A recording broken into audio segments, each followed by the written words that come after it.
Grant us, O Lord, so perfectly to know Jesus to be the way, the truth, and the life, that we may steadfastly follow in the steps of the resurrection way.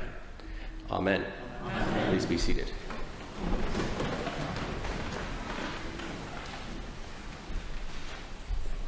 We are well into the season of Easter now.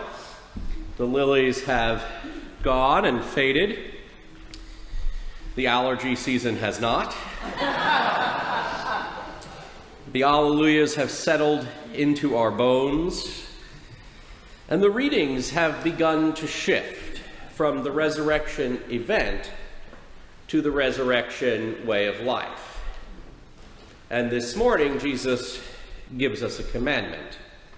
Not advice, not a suggestion, not an invitation, really. A commandment. The commandment, really. Love one another.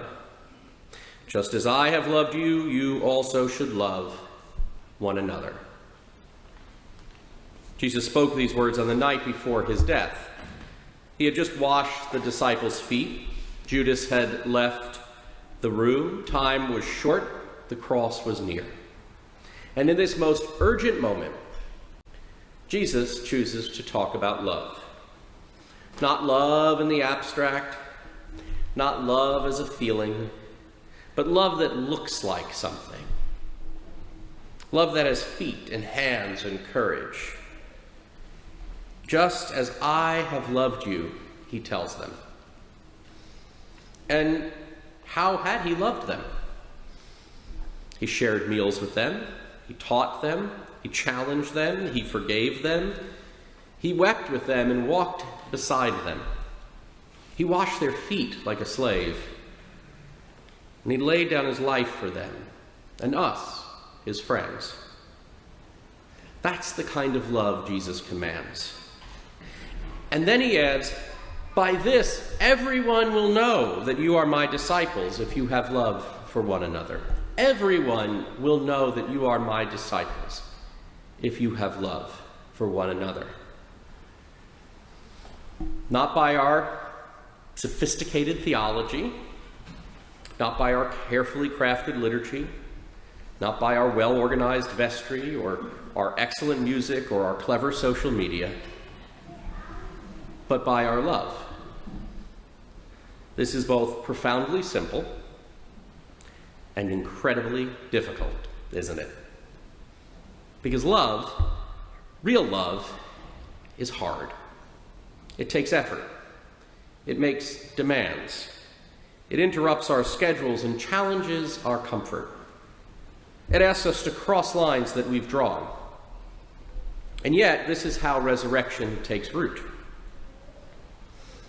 Now, let's be clear. This kind of love, agape, as it is called in the Greek, is about a deep, abiding respect for the other, for each other, rooted in our understanding that we are all created in the image and likeness of God.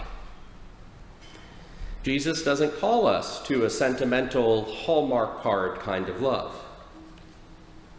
This love is not about being nice, or avoiding hard conversations, or shirking moral responsibility. Loving across difference, especially today's political and social differences, is one of the hardest things we are called to do. Because it asks us to truly see one another, not as issues, not as positions, not as threats, but as human beings beloved of God.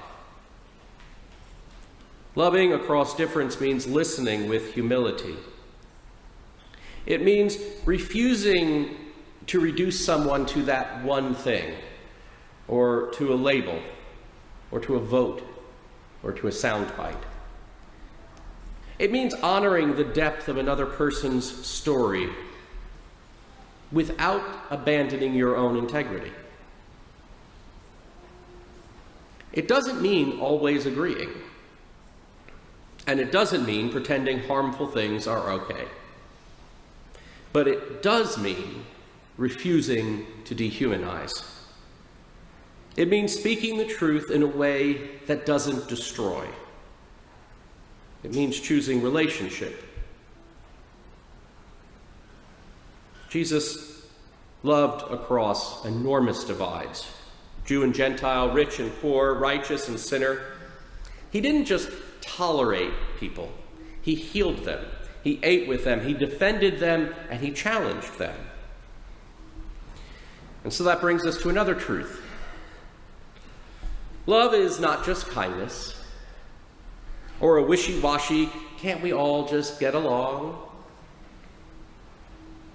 Love is resistance. Love is what tells the truth when lies are easier. Love is what stands up for the vulnerable when it would be safer to stay quiet.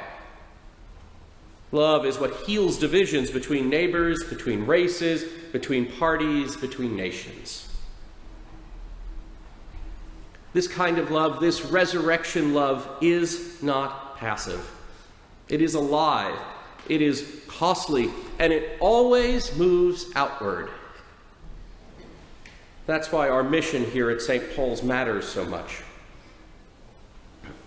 We say that our way of following in the way, the truth, and the life is to strive to build bridges to God, to one another, and to our city and beyond. That's resurrection work. That's Jesus-shaped love. And it becomes real when we step into places where people are hurting, hungry, and afraid, not with easy answers, but with open hearts, with presence, with action, with courage.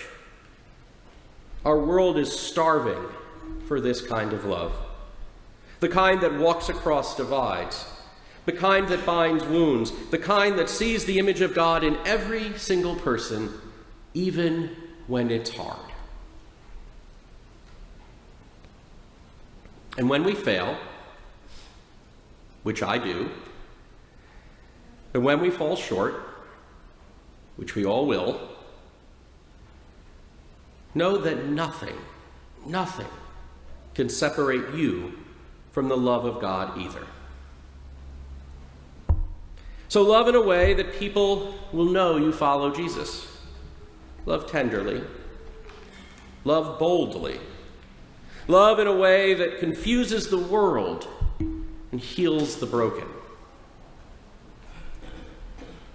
And in that kind of love, Easter keeps happening again and again and again.